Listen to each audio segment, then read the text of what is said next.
Okay, welcome everyone to today's webinar, Successful Strategies for Hiring Rural and Tribal Transit Operators. My name is Liz Taylor. I am the Assistant Director at the National Rural Transit Assistance Program, and I'm really excited to have our two panelists here today. I'm assuming that you're all familiar with National RTAP, but just in case, we are a technical assistance center funded through the FTA Section 5311 program. And we provide no-cost training and technical assistance services for rural and tribal transit providers and state RTAP programs. However, most of our materials are free for anyone to use, with a few exceptions. We are guided by a 14-member review board, and that's made up half of state DOTs and half transit providers. We are based in Massachusetts, and we also have an office in Washington, D.C. And pretty much everything we offer you can find at nationalrtap.org. So this is kind of a way we break up the categories of what we offer. So we're very well known for our training materials. We also have all kinds of information on rural and tribal transit, from best practices to toolkits with lots of resources, to our chock full of everything e-newsletter that comes out every other week. We also have various technology tools, and one of the best things I think we do is peer networking and training through webinars such as this one to share what people are doing, your peers around the country, as well as roundtables and online forums, and we have a few of those coming up. We also provide technical assistance, whether it's a simple question or a more complex research question that we can do reference for you, reference services. And we also help with tech support for our own tools. And we have our Knowledge and Resource Center manager, Kara, here as a backup for me on the webinar, but Kara is a great resource, so please be in touch with us. These are some of our upcoming events. So someone from RLS and Associates will be presenting about the updates to the US DOT drug and alcohol regulations.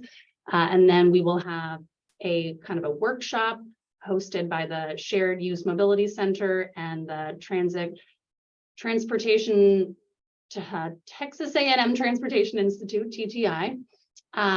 So we'll be hosting that for them and working with them. And then we have our Rural Transit Day Twitter chat on July 14th, because July 16th, which is the official holiday, is on a Sunday. We will have our state RTAP manager peer roundtable on the 18th, Learn About Tackle, which is another resource that we offer with our other TA centers. And during this Learn About Tackle, there will be a featured resource, which is the Shared Use Mobility Center's resource on mobility interoperability. And then a books and transit group, which is just for fun. And the book this month is we do it twice a year. I was told it would get easier, and the author will be there. We also hope you'll join us for our conference in December. We're working hard to put together the agenda and registration, so stay tuned for that. We do have our Tribal Transit Awards are open for nominations, and the Student Poster Contest, and you can book your hotel room. We are so excited for this event, so we hope to see you all there.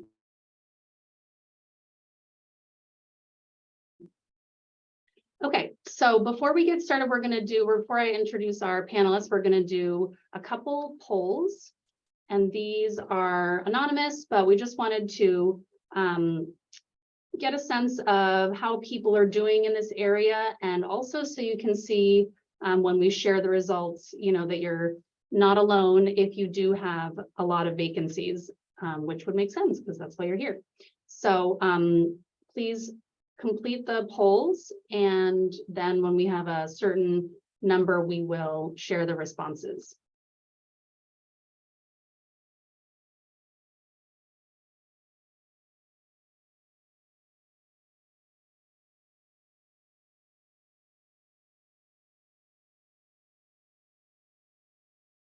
Okay, we've got almost over 50%. They're coming in. I'll give it a few more minutes, or another minute.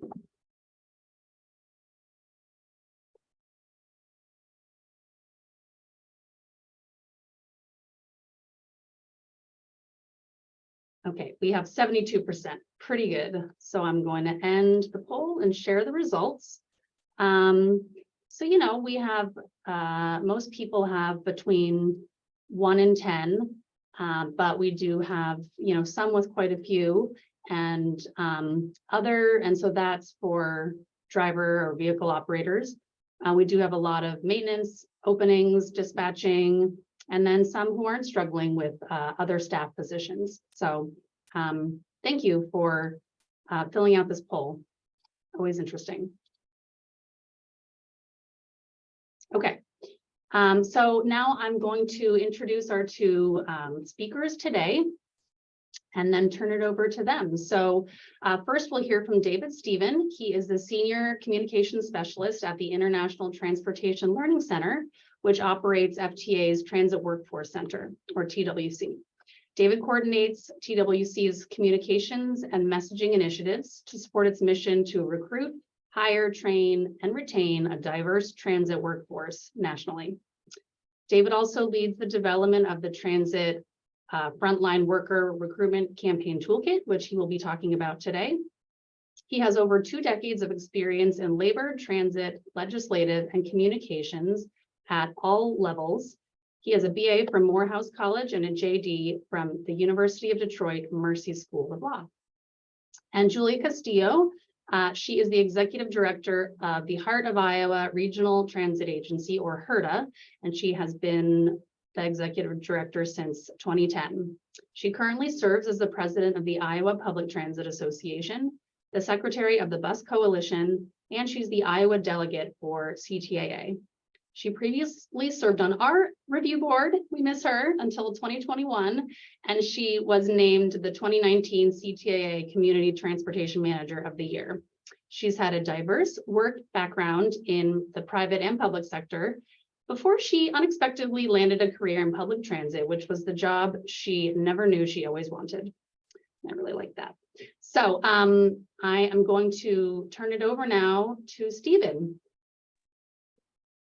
Well, thank you very much, Liz, and thank you to everyone at National RTAP for creating this opportunity for us to share some of the resources that we have, some of the ideas that we have, and probably most importantly, to learn from you all what some of the needs are and how those can be addressed, especially through the work that I do with the Transit Workforce Center. As Liz shared, our primary focus is around hiring, training, and retaining talent to be in public transit.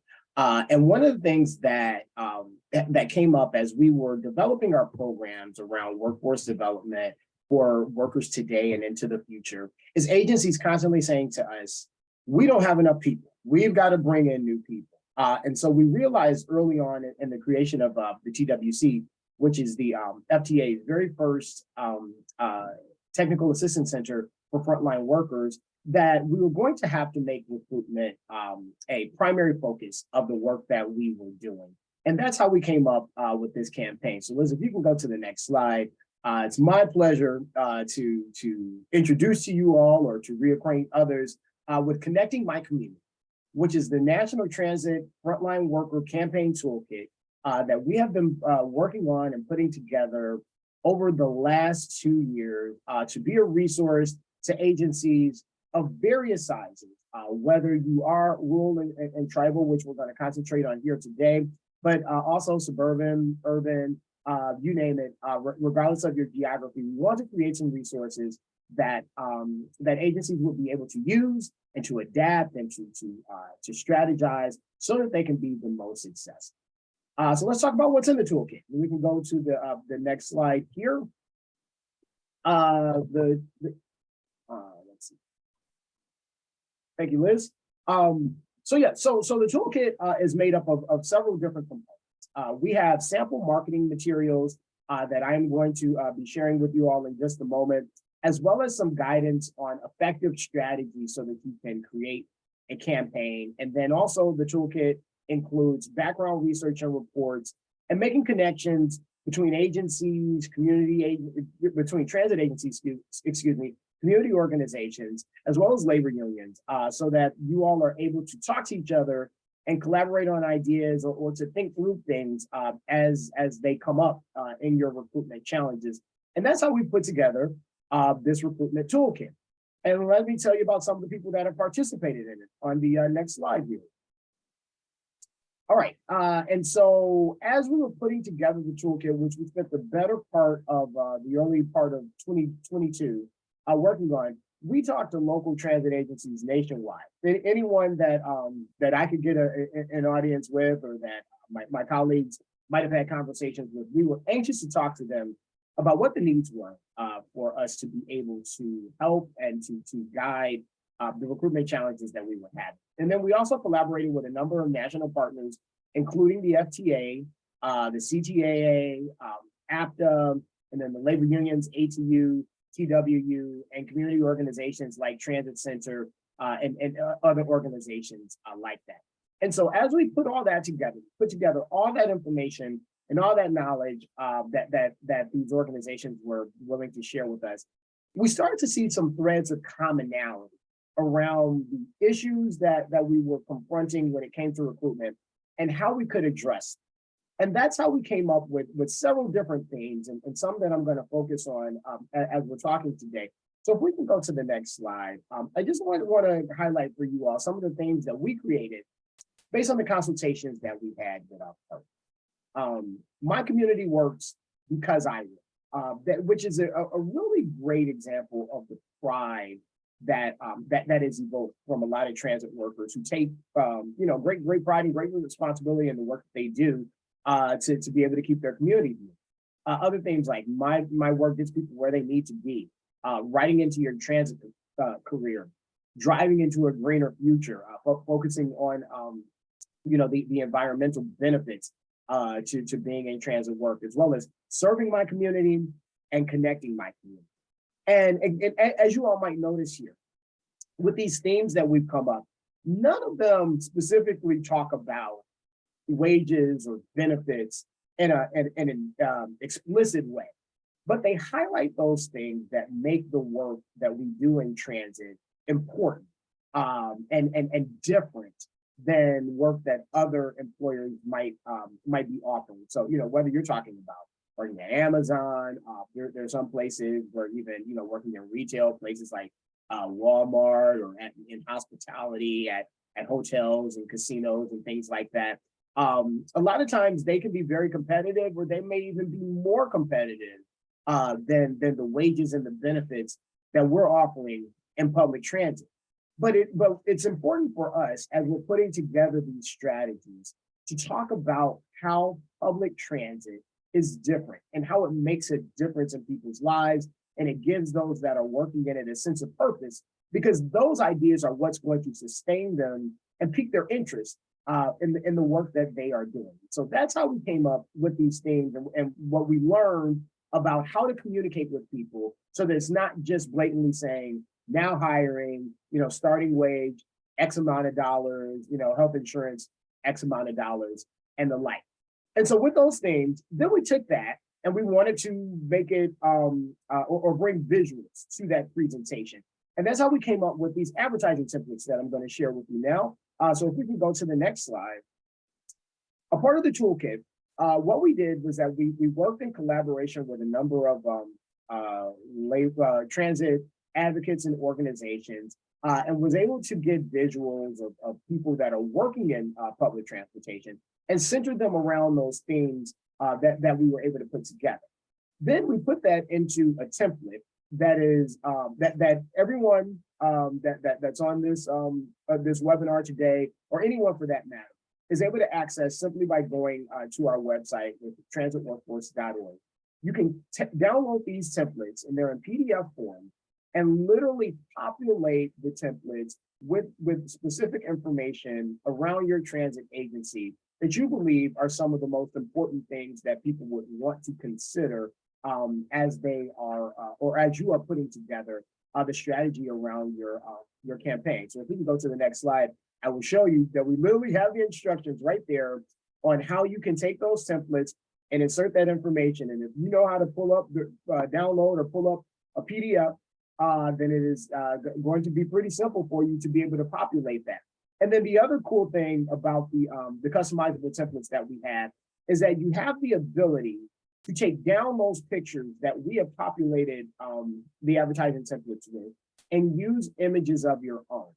One of the things that I can't stress enough to transit agencies as they are strategizing their campaign is that using local images and using images of the people that actually work at your agency is among, if not the most effective way to be able to impactfully reach out to the people that you are potentially trying to recruit. So, you know, if you have pictures of your employees, or can take pictures, or if you have pictures of, you know, local things that are in your area to populate the templates with, I couldn't impress upon you enough how important that is to do. But you know, we understand that some agencies, especially the smaller ones, don't have the bandwidth to be able to do that. And so in that case, the pictures and the images that we have and that we offer inside of these templates are free and open for anyone to use.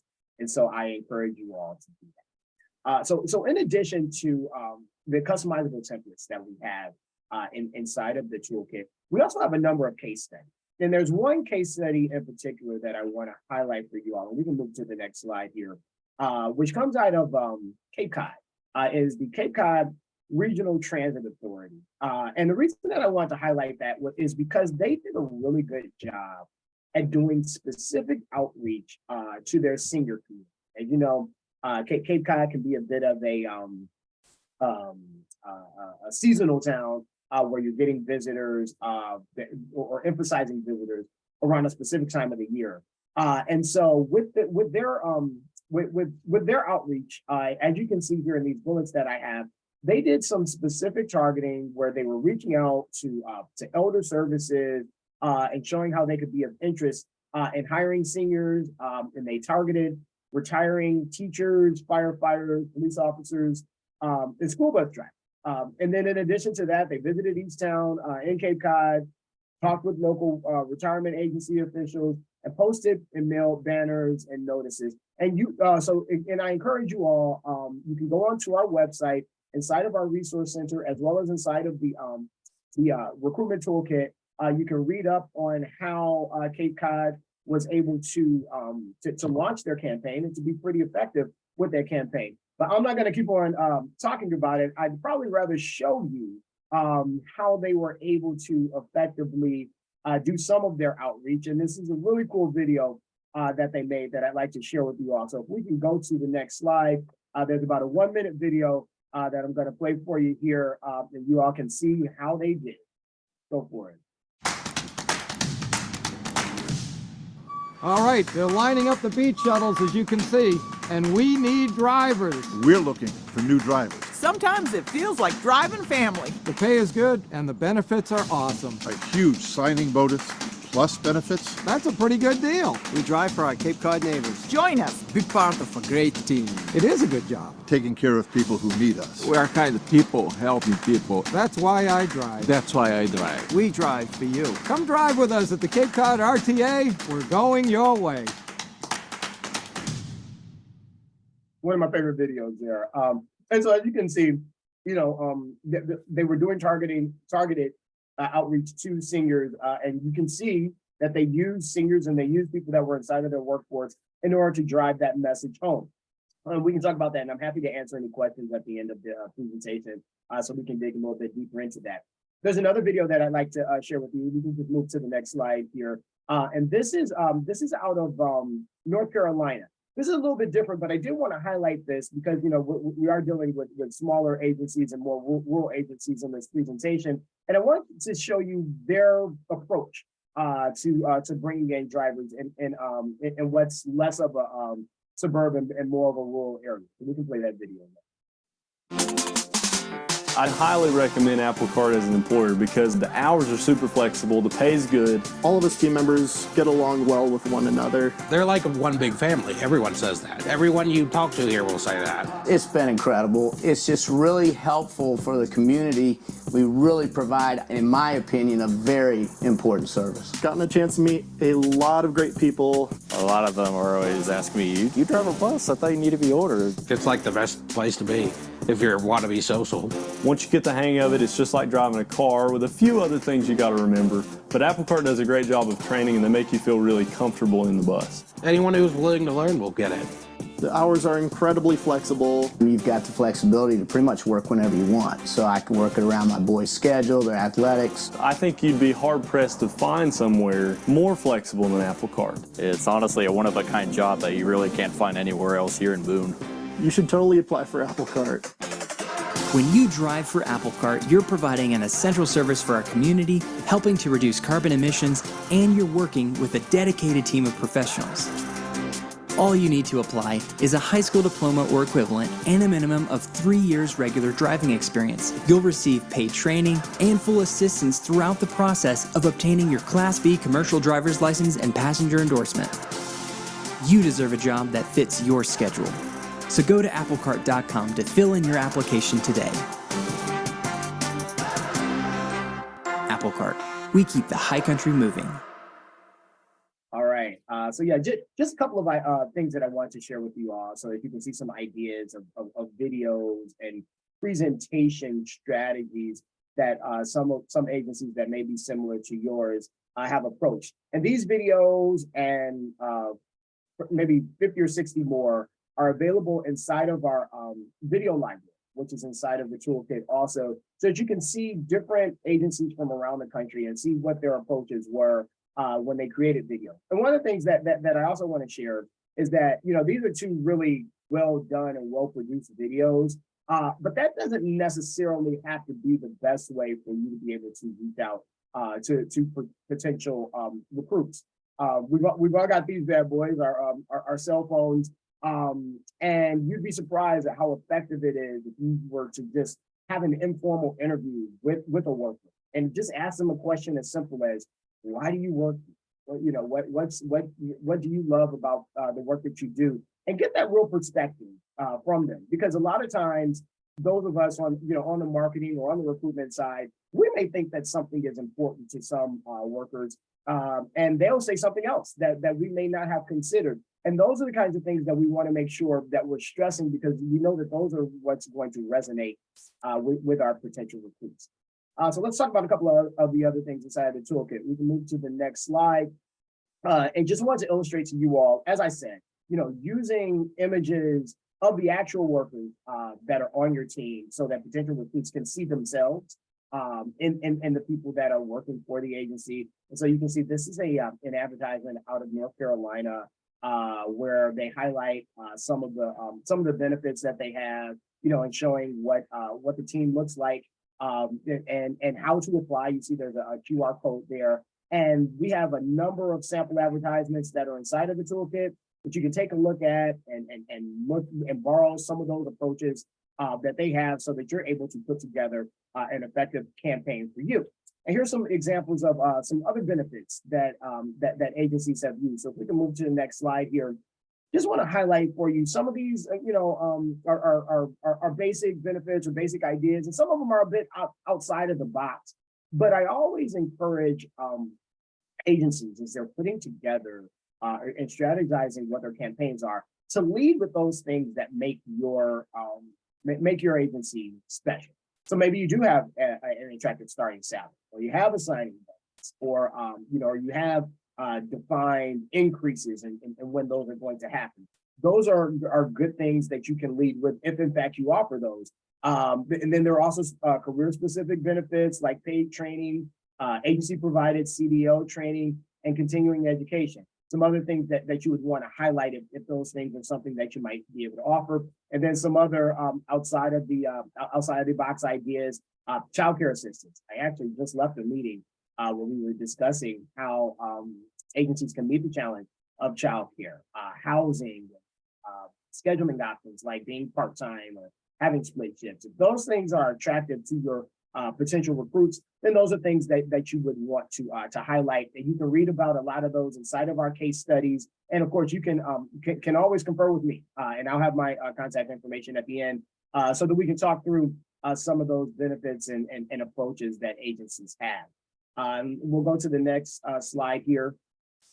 And so also inside of our toolkit, we talk about tips and strategies for effective outreach. And these are just some of the things that we highlight in that, and you've heard me talk about earlier in the presentation, which include using messaging and images that reflect your target recruitment audience, considering where your advertising is used, whether you're using printouts or doing social media, if you're on TV or the radio, and how to populate your ads with local images, using workers in their own words, and advertising what sets you apart from other careers. We have an entire booklet that will walk you through all that, but I just wanted to highlight that for you all so that you can consider how you would move forward in putting together your strategy. And here's some specific strategy that I picked out for you to consider for rural agencies. So if we can move to the next slide here.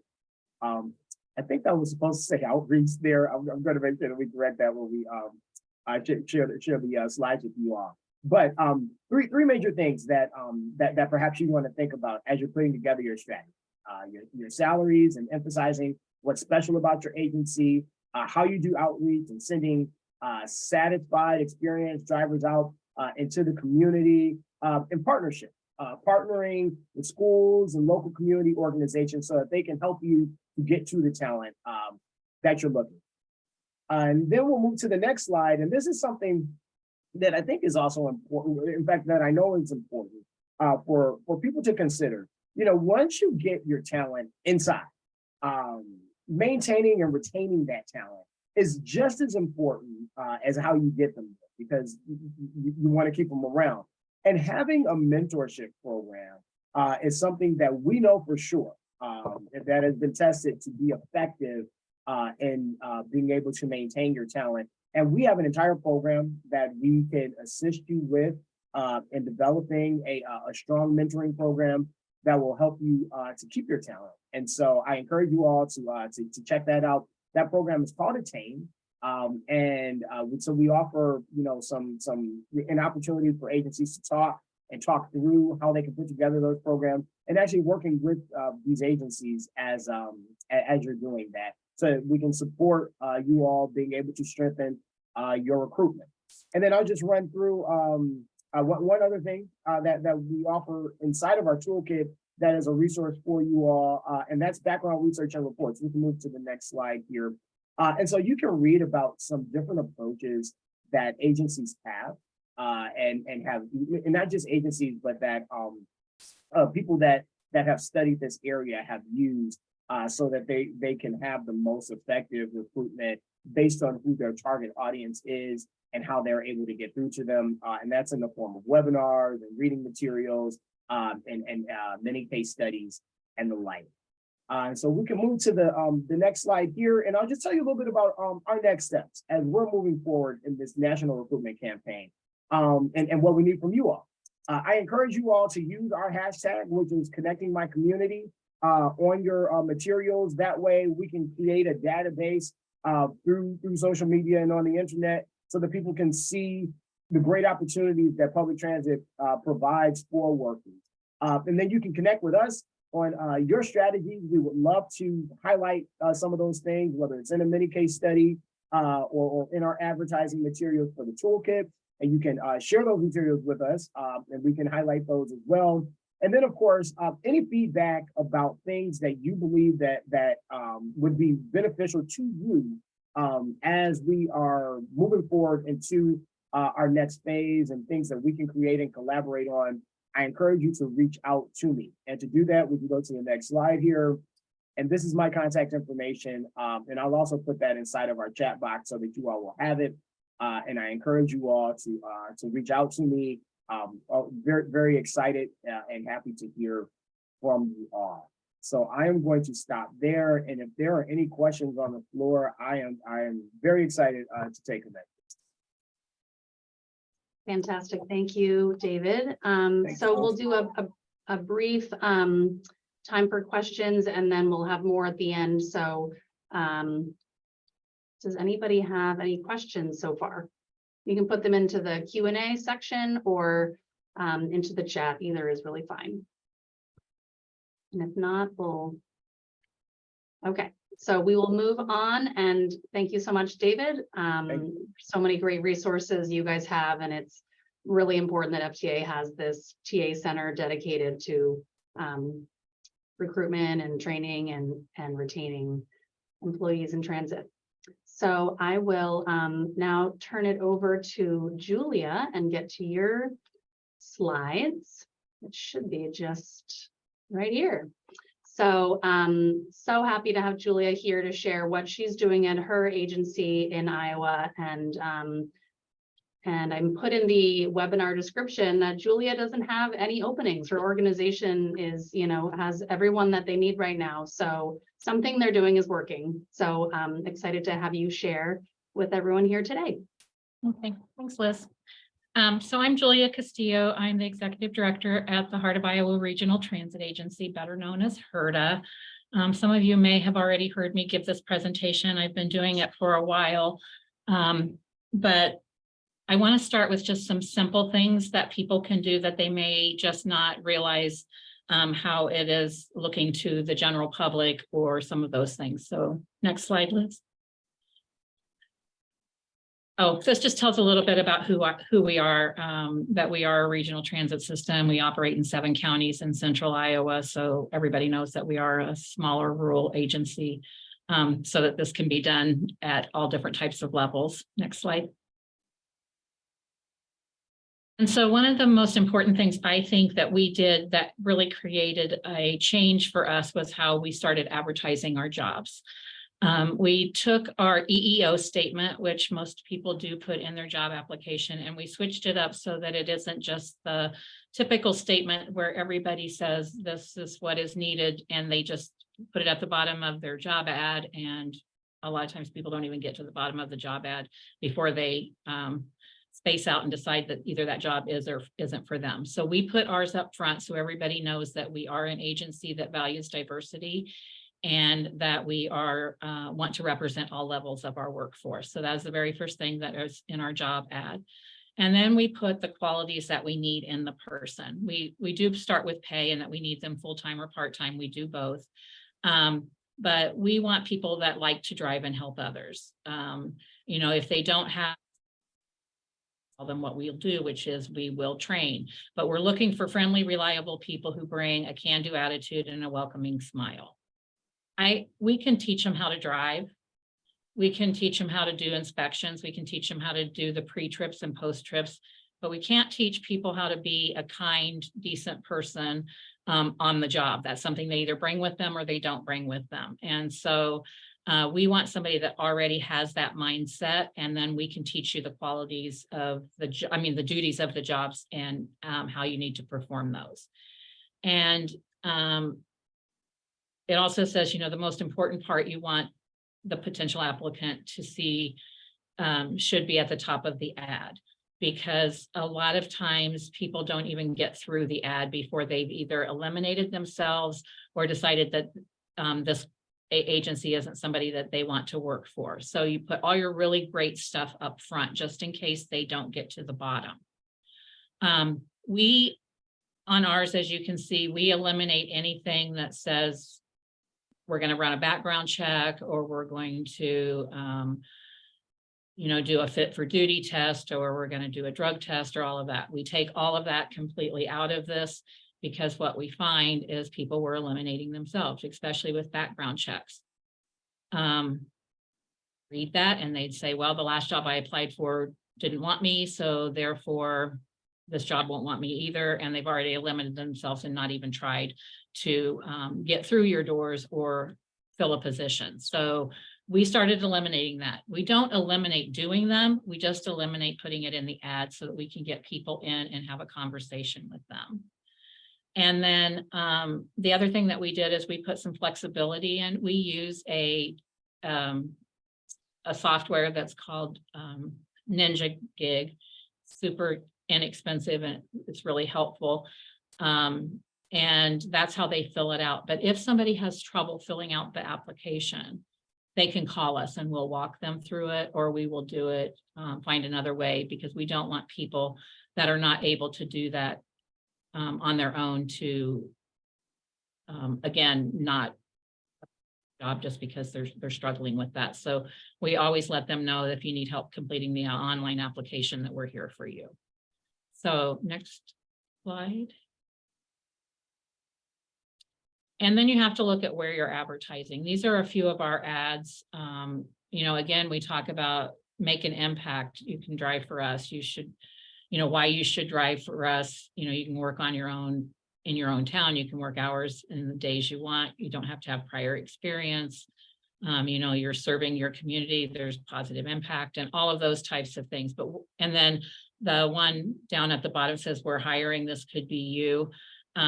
We have these Herd of Heroes sits here on all of our vehicles. And so we thought we'd just put that into the ad as well. So people know that we think very highly of our drivers. They are heroes to us. And when people see those, they come and they'll be like, yeah, I think I might want to do that too, because it makes them feel good. But where are you advertising? You know, are you doing it on job sites like Indeed? Again, we use a service called Ninja Gig. They blast our, we put the ad out, the job ad, and then they blast it out to all of the sites. So we don't have to go and do that. Local newspapers, some of the smaller towns that we serve in, we wouldn't get drivers if we didn't advertise in the newspaper, because that's what people do there. They read the newspaper. Post flyers around town. That's always a really great way, especially in grocery stores, or if you're looking for, like we were looking for some Spanish speaking drivers. And so we found these, Spanish food markets, and that's where we posted them. And that's where we got some feed, or some people applying for those types of jobs. We always put it on our website. We used to go to some job fairs. We haven't had to do that for a while because we've been fully staffed for a while now, but job fairs are also a good way to do that, because not only can you tell them, hey, we're looking to hire drivers, but you can also share about services that you can get people to the jobs that they're applying for elsewhere. So it's kind of, those are really good to get out and talk to the public in. And then we used to put on the back of our vehicles that we were looking for drivers. But one of the things I did want to talk about is just putting help wanted. There's a lot of negativity that can go around with that. And so people a lot of times look at that, oh my gosh, they're understaffed. People don't want to work for them. It must be a terrible place to work, and those types of things. So I would encourage you to change your advertising to anything except help wanted or drivers wanted. Something that makes people want to come into you, you know, like I said, what we did, like make an impact. Why should you drive for us? You know, we're hiring, things like that. But just keep in mind that sometimes those help wanted, driver wanted, anything wanted kind of has a negative effect on what you're trying to do. And that's the last thing you need if you're already struggling in getting drivers or other people to come to your work at your agency. Next slide. And then make applying as easy as possible. The first round, we make our job application super simple. We literally say what the position is. We ask for their name, phone number, street address, and then what kind of a driver's license that they have. And if there's any information they want to share, that's literally all we ask for. People do not want to spend time filling out complete job applications that require a lot of information that they may or may not even get an interview for. So you have to make them short, quick. Anybody can really use these to apply for. And then what we do is we take this application and we call every applicant that we get in, and we have a phone conversation with them first. Through that phone conversation, we can tell, do we need to bring them in for a full interview, or is this just not going to be the type of person that we want? And you can tell a lot by talking to people on the phone. And then when we bring them in for a in-person interview, then if we decide to hire them at that point, before they actually start working for us, part of our hiring process is for them to fill out a complete application that has more information, but we do not want to make people waste their time on doing a long application. The things with the software that we use is it can tell me how many people have started an application and how many people didn't finish that application. And we have had nobody doing that within the last year. All of the applications are being completed. Before that, we had a lot of people that would start the application and then they just would quit. And I think it was because our applications were too long. We were asking too much information and they just didn't want to go through that entire process. So if you're struggling to get people in, I say, look at your job application and are you making it really easy for them to fill out? And again, do they fill it out online? Or are you having them still do paper forms? Like what, do you have both of those that are available to people? So just think about who your audience is and then how you want to do that. Next slide.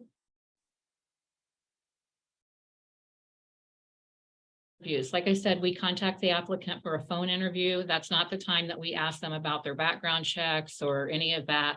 But we do just talk to them about what they're looking for, why they applied, what their skills are and those types of things. And then we make a determination if we want an in-person interview. And when we bring them in, I think a lot of times when you bring somebody in for an interview, you bring them into your office or you bring them into a conference room and you sit on one side and they sit on the other side. And one of the things that we started doing was removing the table altogether and just setting side by side, like this person, you make them feel very comfortable. You want them to know that this is important. And the more comfortable you make somebody feel, the more they will tell you.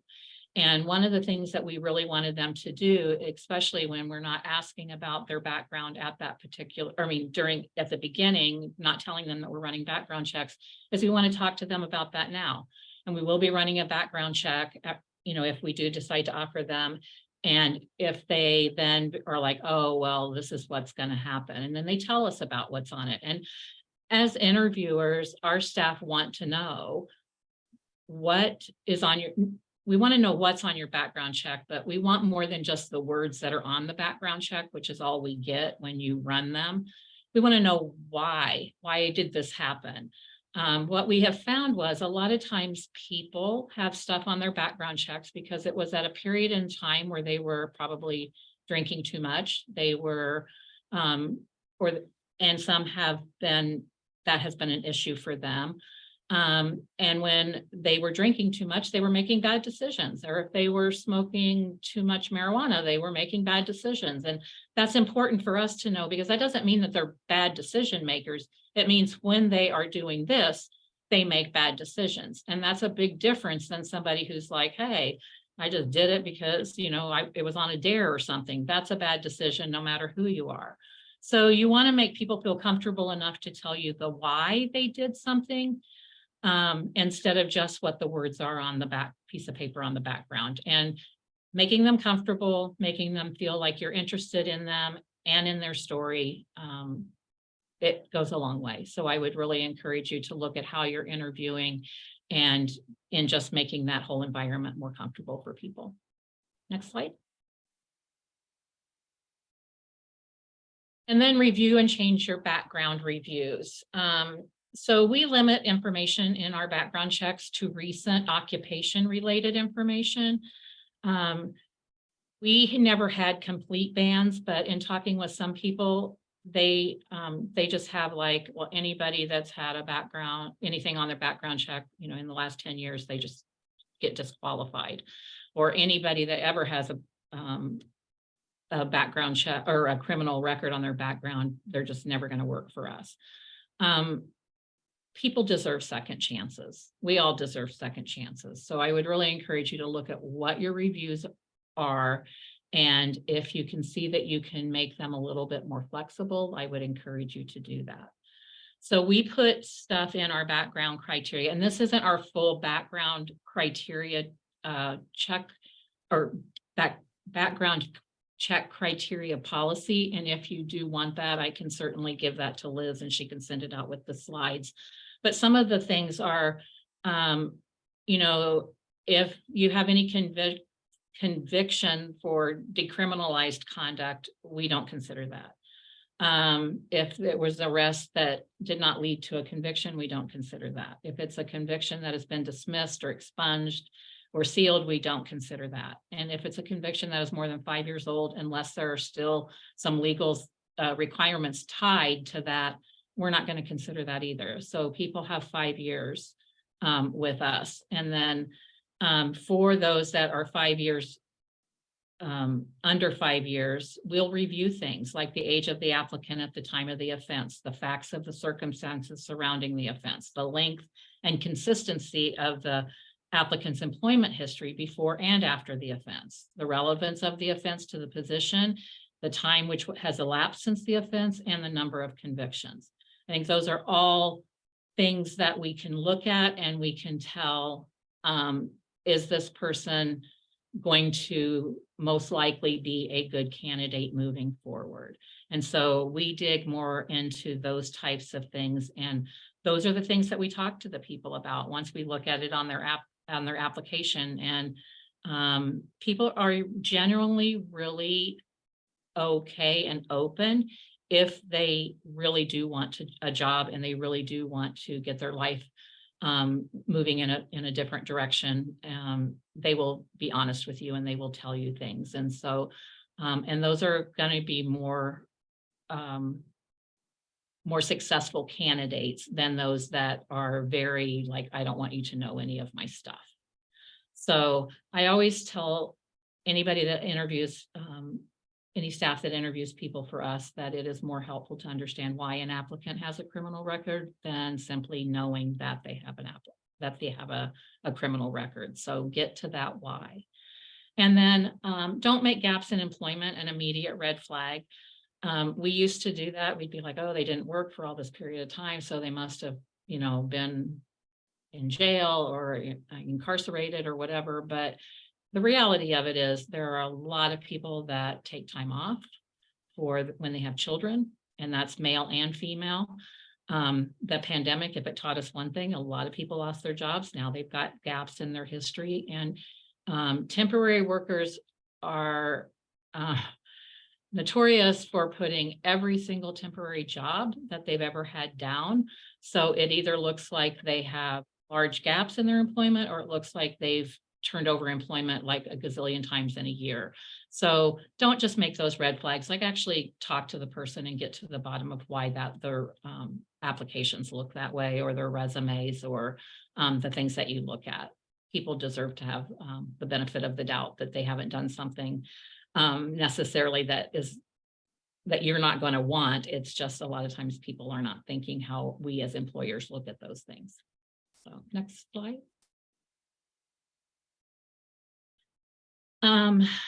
Those are some things that you can do. The other thing is we have started looking at returning citizens, which are people that have been incarcerated and are coming out of incarceration, returning to our communities. And one of the things that we decided that we could be a solution, it will help eliminate some of our driver gaps. And it will help people be employed once they are coming back into the communities, because they get released most generally right back into the same community that they've created the crimes in. And so we can help them either work for us, or we can help them, teach them how to use a public transportation to get to other jobs. But either way, connecting with people that work with returning citizens, I would encourage all transit systems to do. So next slide. So some myths and some facts. Once a criminal, always a criminal. A person who's been in the criminal justice system can't be a trustworthy worker. None of those are true. Research absolutely shows that after a period of time, criminal records does not predict future reoffending, or offering those with a record, it reduces the recidivism rate by more than 10%. So those are all great things. And previously incarcerated does not mean unskilled.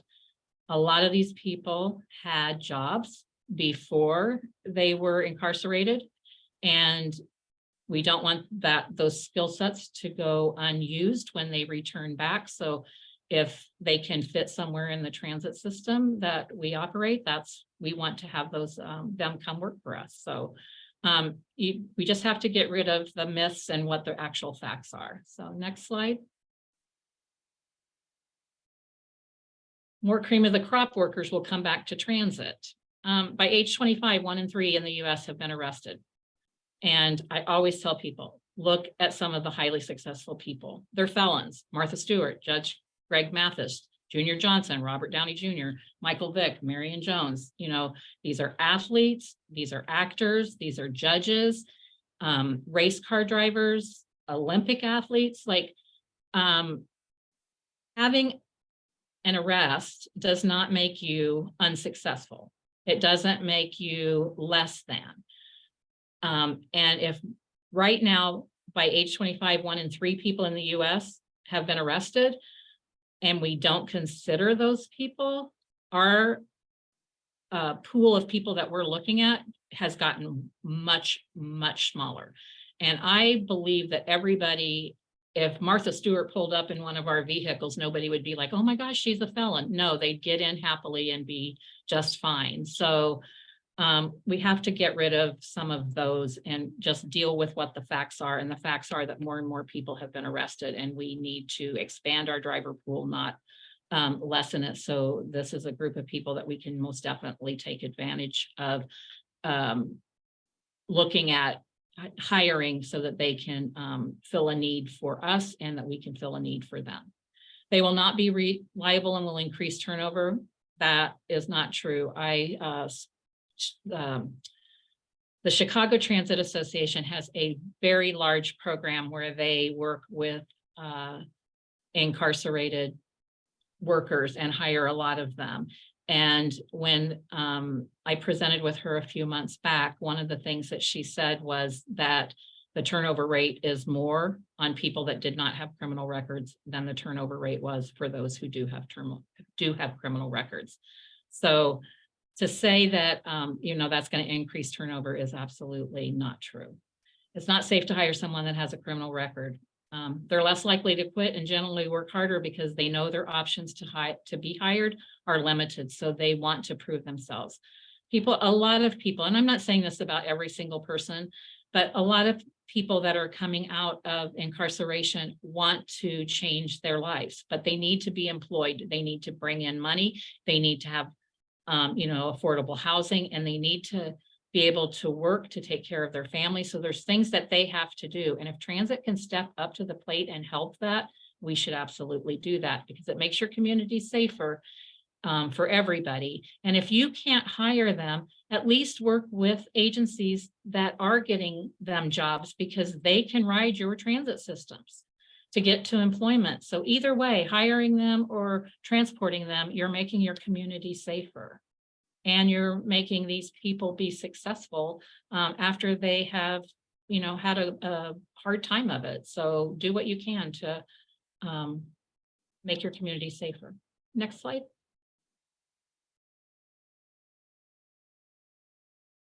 So why would you do this? Well, many must comply with court-ordered special conditions of their probation or parole, and maintaining employment is one of those. So there's an extra layer of accountability for staying employed. There's also an extra layer of most of them have to have drug tests, random drug tests on top of what we already have to do. So that's another thing that is going to hold them accountable. And giving people a fair chance to be considered for jobs, can keep their community safer and potentially reduce crime rates, and which I already talked about. And research shows that employees with criminal histories are often reliable and productive. And it also helps create a more diverse and inclusive workforce. And all of those things are very important. Next slide. Oops, that's the same, is it? Oh, I guess I have that same thing up there, but employers can make a considerable difference in transforming a criminal liability into a community asset. Unemployed ex-felons are at greater risk of reoffending compared to ex-felons who are employed. So that right there tells you that you can make a difference. Employees with second chance hiring found that individuals with criminal records were less likely to quit. That generates a cost savings related to turnover. And talented workers are available due to being ignored by the broader workforce. So public transit agencies can actually be on the forefront of hiring people that have been incarcerated ahead of the pack from a lot of other systems or a lot of other industries that absolutely will not give them a chance. So next slide. A few things I want you to remember. Every hire is a risk. We've all terminated drivers that we've hired that have absolutely a clean background check. Absolutely. So for people to say, well, they're more at risk, they're not any more at risk. They have something that you can help mitigate on the upfront. If you get them in and get them talking and understand why they committed their crime, you can mitigate that and help them become a successful worker. And I think we owe it to people to absolutely do that. But I have absolutely terminated drivers that have had a clean background check, and some of them have been well into their 70s, but they've still done something that was not appropriate at the agency where I had to hire them. And I would have never thought that would happen, but it absolutely does. So just remember, every hire is a risk. Make sure you're not violating any state or federal laws that apply to your agency or your services. I know some states have different laws on how you can hire people that are coming out of incarceration. So I don't want to tell people that you can just hire anybody, because that may not be true.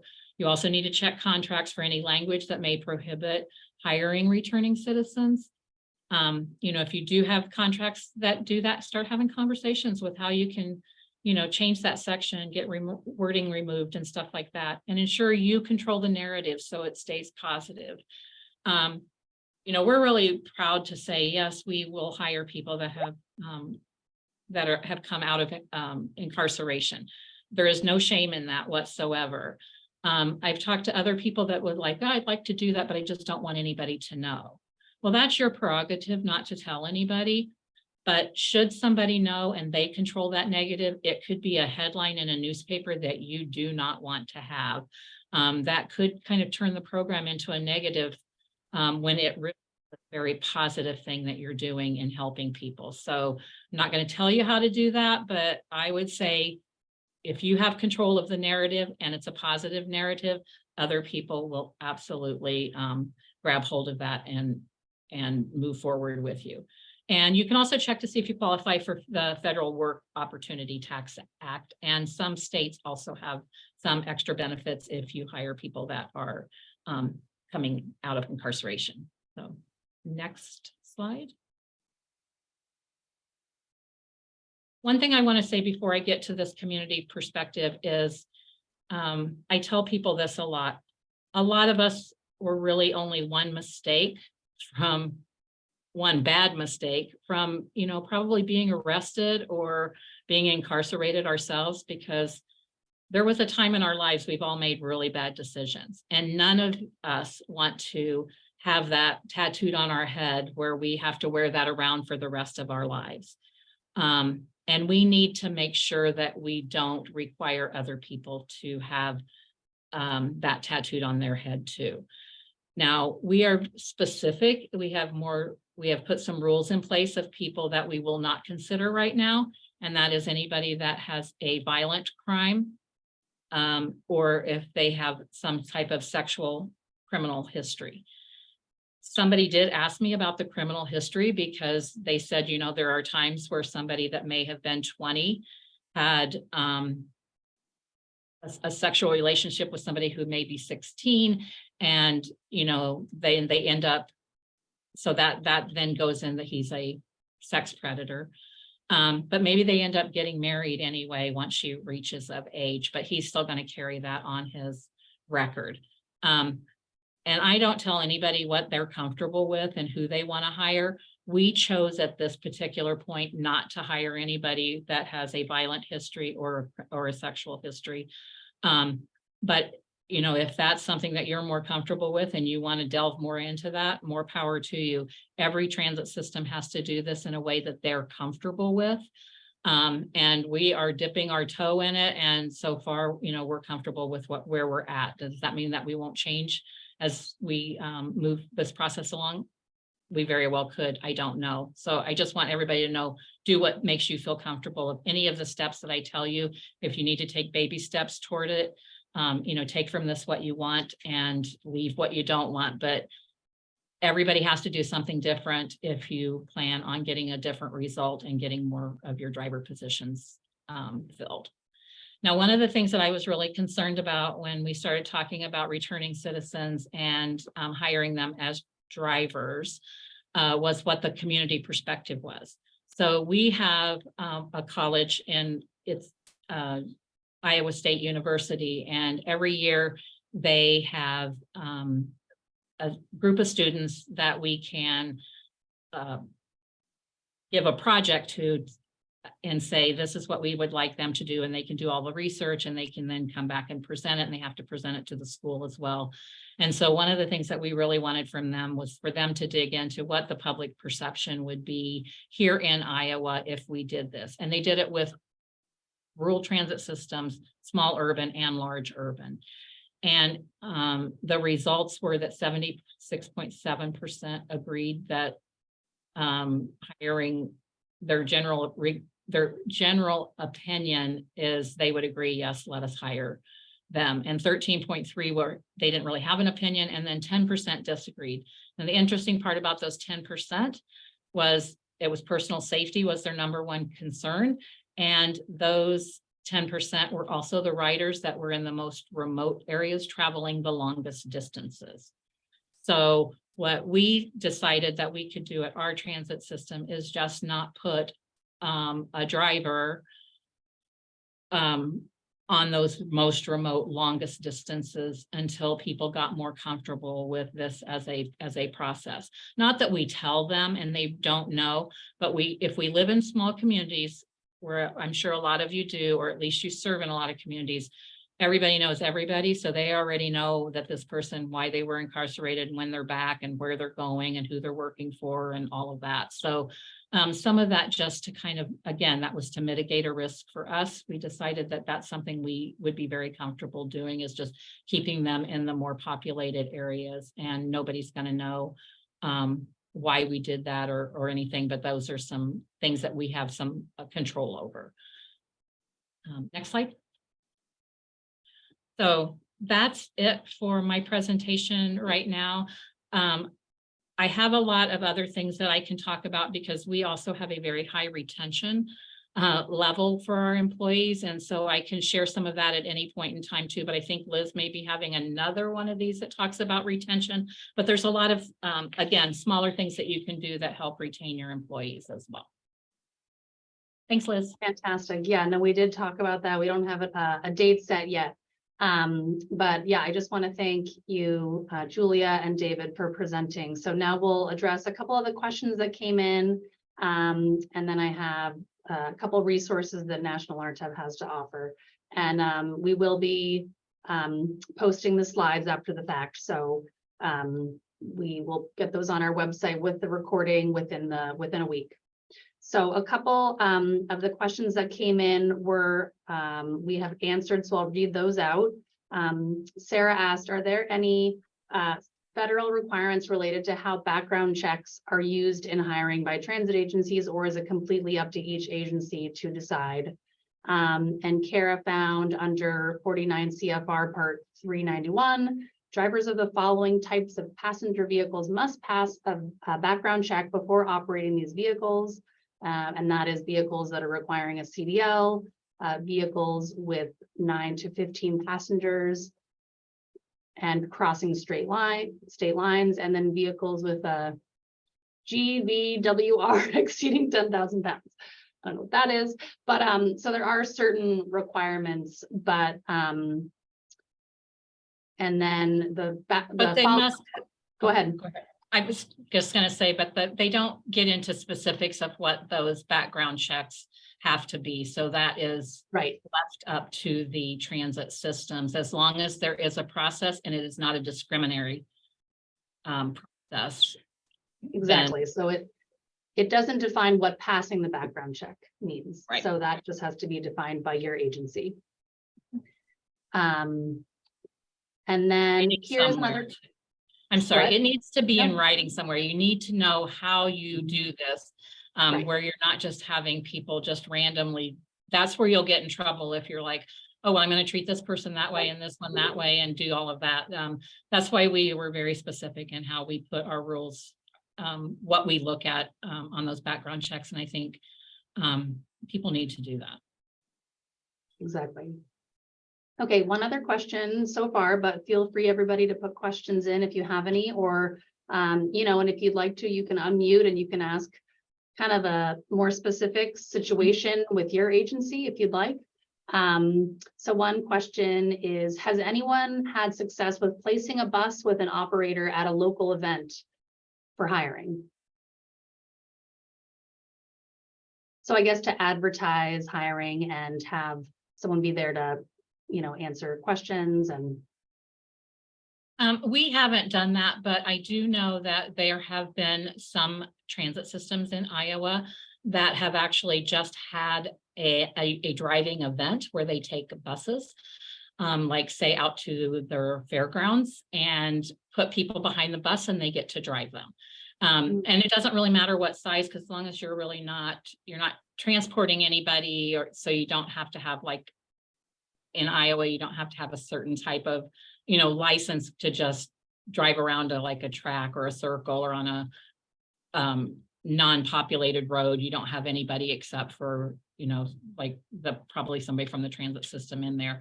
But I've heard that those have been a little bit successful.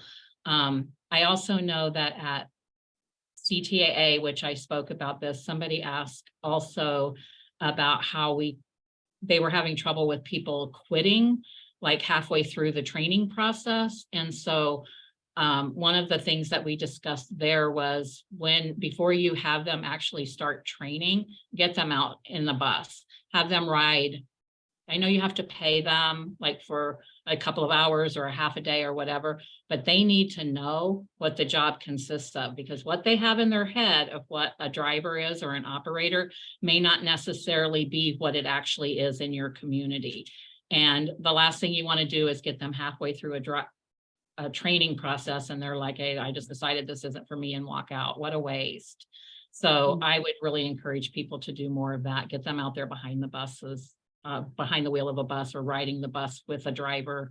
That's one of the best ways to really get people interested. But I've never just taken a bus and set it at an event. I think if that works, that's great. I would at least try it. Well, I can add to that, and this is also something that's inside of our toolkit. That there was an event in Akron, Ohio, where they did a hiring fair and actually invited the applicants to get on the bus. It was in a parking garage or a bus garage, and they were actually able to grab the wheel and drive the bus itself just to see how it is. You know, and I know that you know, when you need those numbers, that it certainly feels good to know that you've got people that are applying for it, but it serves you much better to weed out people that just can't do the job or just don't want to do the job on the front end, instead of beginning or even ending a process, and then they end up not being able to take the job because you're no further along than you were, and you wasted that time training and preparing someone that's not going to be able to prepare the job. Fantastic. I was at a session recently with Michael Knoll, a trainer, and he talked about how an agency kept having their, I think in New Jersey, their trainees do their training at a certain time of day, but then their shift was going to be at this other time of day. And then once they started their shift at this odd hour, they were like, this doesn't work for my life. Yeah. So they should really do the training at the time of day when they're going to have that shift, so that they get used to that and are okay with that before they spend however much time training. So, you know, that idea of just getting them used to what it's really going to be like is the message. Yeah, and especially like we hire drivers that just work on the weekends, and a lot of times they have jobs during the week. Mm-hmm. So we have to do things different, you know, and have somebody, and it's just the way it is because that's when they're available to work. I'm not going to one lady goes, do I have to take vacation days just to come to train for you on me working a, part-time weekend job? And I'm like, no, we'll make it work for you. So, yeah. That's great. Okay, we had a couple of comments. One is that someone in the chat put that they hire those with records, if a criminal record, if they're honest about it, and that excludes CSCs and violent histories, etc. Someone else shared how they have a bus wrap that states that they're hiring, so using that as advertising. I'm going to move on to a couple of other resources, but if anybody else has any other questions, we are happy to answer those. Along with this recording and PowerPoint, we do have National RTAP has some resources. So we have a transit manager's toolkit with a driver recruitment, training, and retention section. We also have a database we take from a biennial survey that we do. So this shows by FTA region the different salary ranges for different jobs, so you can see what other agencies are paying for different jobs. And we have a technical brief on applying good business practices, hiring, training, and evaluating employees. And we also have a topic guide to outside resources. So, and then in our e-learning system, this isn't just about hiring, but it does have one about interviewing at least. There are some kind of short training modules that were developed by the Small Urban and Rural Center on Mobility. Then some other resources, including the TWC Transit Worker Recruitment Campaign Toolkit. Some others that I found in their library, the TWC library, are a recent APTA Transit Workforce Shortage Toolkit, and I'm going to show a screenshot of that in a minute, as well as a pre-publication of a TCRP bus operator workforce management, which had a bunch of rural case studies in there also. And then an older, but I'm sure still valuable, other TCRP vehicle operator recruitment, specifically for complementary paratransit. And these will all be links that'll be in the slides. This was another example that we just got in recently that they wanted us to, I think we posted it or will post it in our LinkedIn page, but the Illinois Rural Transit Assistance Program, they worked with, they're based in a university, Western Illinois University, and they worked on an interactive or a website with an interactive map. So this is just a screenshot of the website.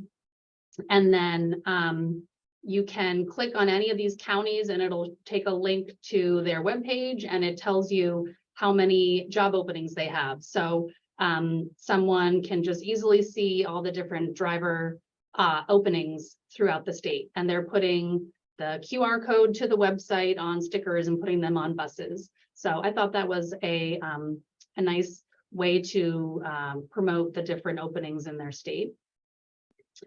Then this is from that TCRP Bus Operator Workforce Management Practitioner's Guide, and it really takes a lot of, I didn't read the whole guide, but I just saw a couple of things and I thought, oh, this is exactly what we want to be highlighting, these kind of more simple strategies like easy to understand language and recruitment, part-time positions, partnerships, high visibility for the campaign, and then looking at your benefits, and then the hiring practices, broadening your applicant pool. So I just thought this really covered a lot of the things that, we talked about today, if you want to look more and see some other case studies.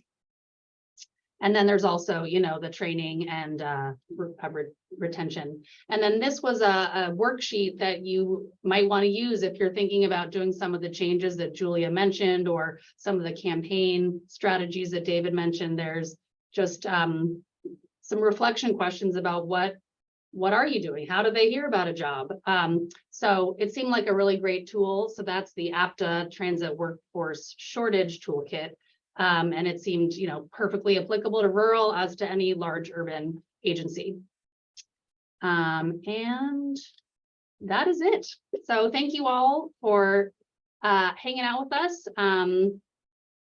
Last call for questions, otherwise we'll wrap it up, but we'll put the slides up so you'll have Julia and David's contact information, and you can always get in touch with us if you have any questions, and we will work on that retention focused part 2 with either Julia and David or other presenters. But I want to thank both of you so much for your time today. I know you're busy, and David's even on vacation, taking some time to present to us the beauty of virtual life these days. But thank you everybody for coming, and glad to hear it was helpful. And we will have a very brief webinar survey if you want to tell us, what you liked about it or what else you'd like to see. We're always looking to hear, what we can do better. So Liz, can I just say one Yes. more thing? Sorry. Sure. What you Not at all. said about on that form that APTA did, I think it's very, very important that when you do get an applicant and you're interviewing with them, find out how they did learn about the job. Because once you collect that data, you'll be able to look at it and be like, this is what's working now. Now, this may not be working next year, but this is what's working for me now. So you'll want to do more of that. And if nobody comes and says, well, it was because I saw like the wrap on the bus, then maybe that's not a where you want to put your money at the next time. So I would say that keeping track of some of that stuff is just super important so that you know how to move forward. Awesome.